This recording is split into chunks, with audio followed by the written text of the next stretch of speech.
네, 나경원 새누리당 의원이 어제 보도자료를 냈습니다. 내용은 이렇습니다. 여야는 황교안 대통령 권한 대행에게 박한철 소장 후임 지명과 임명권, 이정미 재판관 후임에 대한 임명권을 인정해야 한다라는 내용인데요. 박한철 소장의 임기가 내일까지입니다. 그리고 이정미 재판관은 3월 13일까지인데요.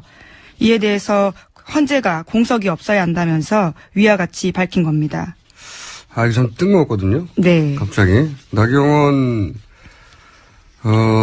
의원이 황교안 대행에게 이제 헌재 소장 또 이영미 재판관인가요? 네. 네, 이정미요? 예. 죄송합니다. 이정미.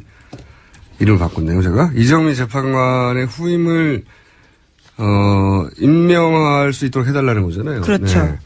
굉장히 뜬금없는데 본인의 페이스북에 자신이 없는지 기자회견이나 이런 거 하지 않고 페이스북에 올린 간을 보는 거란 말이죠. 페이스북에 이런 의견을 올리는 건.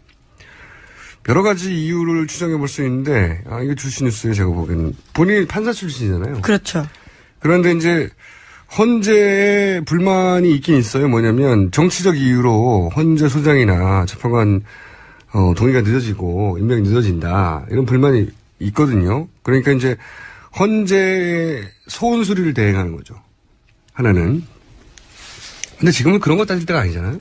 예, 예. 이런 이유는 아닌 것 같고 가능성은 있지만 가능성은 낮다고 보고 또 하나는 황교안 대행의 정치적 위상을 보양시키기 위해서 요즘 갑자기 황교안 대행을 돋보이게 하는 노력들이 많잖아요. 돋보이게 하려는. 네.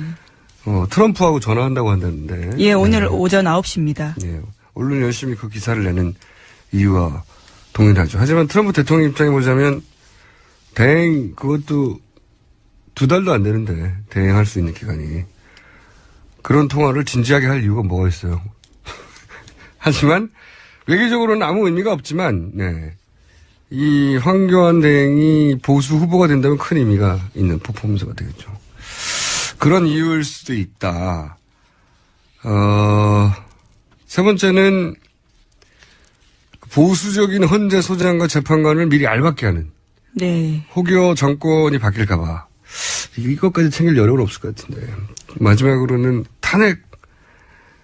아무래도 탄핵이 인용되면 조기 대선하게 되면, 불안해서 정권이 바뀔까봐, 이런 사람을 넣어두려고. 이게 가장 무서운 시나리오죠. 이와간 그 넷 중에 하나가 아닐까. 예. 뭐랄까요. 개인적으로는 어떤 이유든 다 반대합니다. 김은지 기자는 어때요? 네, 실제로 이러한 주장이요. 지난 25일에 헌법재판소에서도 나온 적이 있는데 대통령 측 그때 첫 번째 이유였죠. 예, 예. 첫 번째로 이제 국회가 동의를 안 해주고 하지만 지금은 어쩔 수 없으니 3월 13일 이전에 하겠다 이런 얘기를 했는데 제가 반대하는 이유는 어느 나라나 이 최종적인 법률 해석기관 뭐 미국의 연방대법원 이런 데 보면 민주당, 공화당, 양당 힘겨루기가 치열하거든요. 이 정치적 가치가 충돌할 때는 결국은 이제 법이 어느 쪽에 쓰느냐 따라가지고 그 시대 정신이 결정되기도 하기 때문에 오바마가 대통령을 넘기면서 100석이 넘는 그 법관의 자리를 임명을 못하고 넘겼어요. 트럼프한테. 왜냐하면 공화당이 지금 상하원을 장악하고 있잖아요. 그러니까 네네. 인준을 안 해주는 거예요. 인준을. 그래서 작년 4월인가요? 작년 4월에 연방대법관을 임명을 했어요. 근데 공화당은 퇴임이 1년 안 남았는데 대통령이 연방대법관을 임명하냐면서 청문회를 안 열어줘. 네. 그래서 임명이 작년 3월 했는데도 임명을 못하고 갔어요. 근데 대통령 임기가 얼마 안 남았다고 임명도 못하고 떠나는 판국에 대행이 어떻게 헌재 소장하고 헌재 재판관을 임명합니까? 이건 그 시대 법정신을 해석하는 최종기관의 소장 혹은 판관을 선출직이 않는 공무원이잖아요. 그렇죠. 그것도 임명된 공무원이잖아요. 그죠? 그것도 대행이 아닙니까? 채울 자리가 아니다. 개인적으로는 말이 안 된다고 생각합니다. 다음 뉴스는요? 나경원 의원이 특정인이 주도하는 정당은 안 된다. 그러면서 이제 탈당을 유보한 상황인데요. 좀 조금 더 구체적으로 밝혔어요. 한 언론하고 인터뷰를 통해서 네. 유승민, 김무성 당이냐. 그건 네. 곤란한 거 아니냐. 무슨 개인 네. 사당화. 그러니까 여기도 친박당이라고 비판하면서 나갔는데 결국 그 당도 유승민, 김무성이 다 하는 당이면 곤란한 거 아니냐. 이런 얘기를 했거든요. 이 점은 어떻게 보십니까? 그러니까 유승민, 김무성 당이라는 표현은 제가 볼 때는 그런 표현을 하셨나요? 뭐 두 분이 주도하는 정당은 곤란한 거 아니냐 이런 거죠. 그런데 저는 나경원 의원께서 정책적 노선의 차이는 분명히 있는 것 같아요. 네. 그런데 그런 노선의 차이들이 제가 볼 때는 굉장히 건전한 어떤 논란일 수도 있지만 그렇죠. 조금 위험한 논란일 수 있다는 생각이 들거든요. 사실 노선이 쌍방간 이해가 되지 않으면 같이 하지 못하지 않겠습니까? 네네. 그럼에도 불구하고 저는 그 유승민 대표가 분명히 자기 자신이 경제를 조금 더 진보적으로 가자, 개혁적으로 가자라는 얘기를 한 거지 당론이나 당을 좌지우지하다는 얘기는 아니라는 입장을 분명히 밝혔어요. 네. 저도 사실은 유승민 대표의 그저께 밤에 전화를 받았거든요. 네네. 그런 입장이 전달이 됐습니다. 그런데 나경원 의원하고는 여러 제가 깊게 얘기를 해봤는데 네네. 그럼에도 불구하고 자신은 유승민 대표가 그런 행동을 하는지 조금 더 지켜보고 결단을 하겠다. 이런 네. 얘기거든요. 그래서 그런 오해의 소지. 이를테면 저희 당이 네. 조금 더 개혁적인 경제정책, 네. 조금 더 고전적 보수의 경제정책을 가지고 논란이 되고 이 부분에 대해서 상당한 토론이 되는 건 굉장히 건전한 그럼요. 토론이라고 보고 네. 그럼에도 불구하고 그것이 한두 사람의 어떤 세력 때문에 이것이 좌지우지해서는 안 된다라는 부분에 대한 나경원의 생각이고 네. 그것을 지켜보고 1월쯤 돼서 우리 당으로 오겠다는 말씀을 하신 걸 보면 네. 저는 나경원 의원이 새누리당과 같이 하지 않겠다는 건 분명한데 네네. 과연 개혁보수신당이 한두 명의 어떤 세력을 가진 분들의 좌지우지 되느냐 안 되느냐를 좀 지켜보겠다는 입장이거든요. 네. 그래서 저는 우리 당으로 오실까 저는 확신을 합니다. 그렇군요. 그 말씀하신 대로 경제나 노동 쪽에서 좌클릭하는 것은 문제 아니냐. 이렇게 간다면 좀 곤란하다. 우리는 보수 정당인데 경제 정책이나 노동 정책에서 자꾸 왼쪽으로 가는 거 이거 좀 경계해야 된다 이런 말씀도 주셨거든요. 나경원 의원은. 근데 그거는 저는 왼쪽 좌클릭이라고 생각하지 않아요. 그러니까 이를테면 경제민주화 문제라든지 노동법 문제라든지 여러 가지 그런 문제들은 네. 진보적인 정책이라고 생각하지 않고 정의의 문제라고 생각하거든요.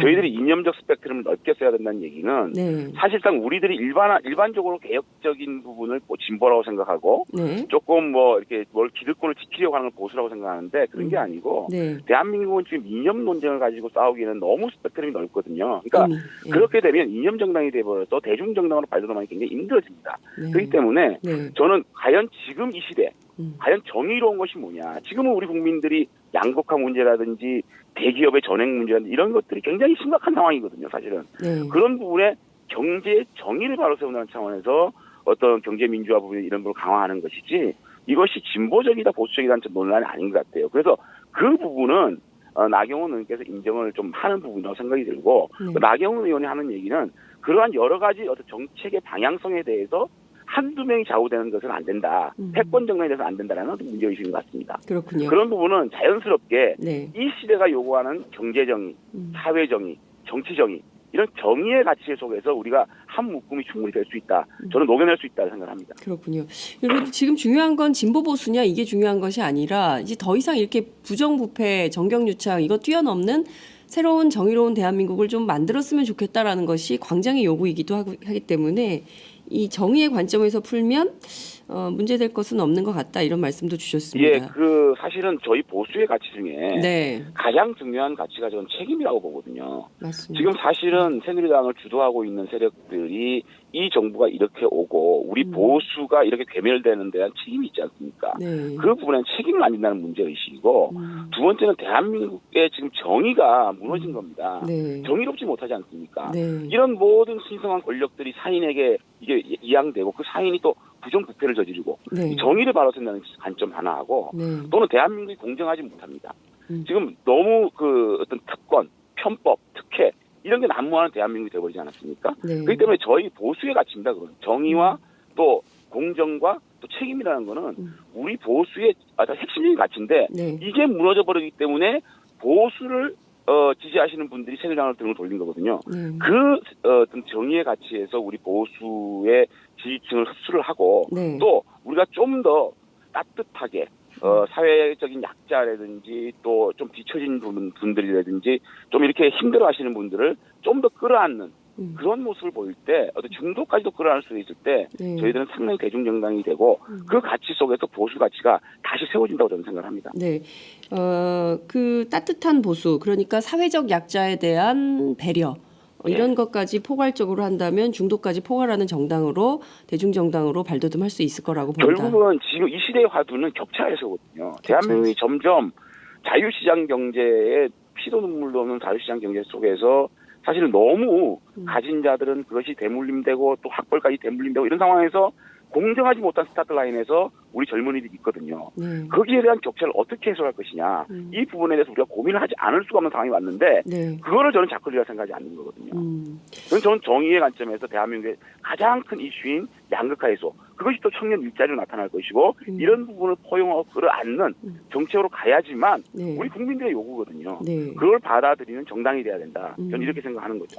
지금 그걸 결코 자클릭으로 생각하지 않습니다. 예, 말씀하신 지금 이 책임, 정의, 공정, 예. 이 가치들, 따뜻한 보수, 이것은 좌클릭이 아니다라고 나경원 의원과 수차례 말씀하셨을 거 아니에요, 그죠? 그렇죠. 근데- 그러니까 나경원 의원도 이런 부분에 대한 공감을 하지만 네, 한두 명이 이를테면 공당에서는 룰이 있고 팀이 있고 분야가 있지 않습니까? 네, 그 분야에 있어서 한두 명이 모든 걸 지금 전행해 왔잖아요. 우리 보수 정당들이 보면 네, 한 명의 어떤 패권 주자나 어떤 세력을 가진 분들 네, 그렇게 되면 앞으로 다음 패러그래프에서 논의되는 과정들도 그렇게 정리될 수가 있는 부분이거든요.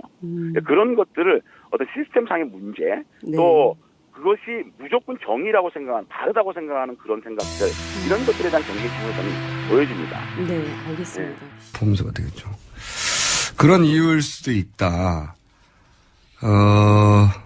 세 번째는 보수적인 헌재 소장과 재판관을 미리 알박게 하는 네. 혹여 정권이 바뀔까봐 이것까지 챙길 여력은 없을 것 같은데 마지막으로는 탄핵 아무래도 탄핵이 인용되면 조기 대선하게 되면 불안해서 정권이 바뀔까봐 이런 사람을 넣어두려고 이게 가장 무서운 시나리오죠. 이와간 그 넷 중에 하나가 아닐까. 예. 뭐랄까요. 개인적으로는 어떤 이유든 다 반대합니다. 본인, 김은지 기자는 어때요? 네, 실제로 이러한 주장이요. 지난 25일에 헌법재판소에서도 나온 적이 있는데 대통령 측 그때는 대리인단이 첫 번째 이유였죠. 예, 예.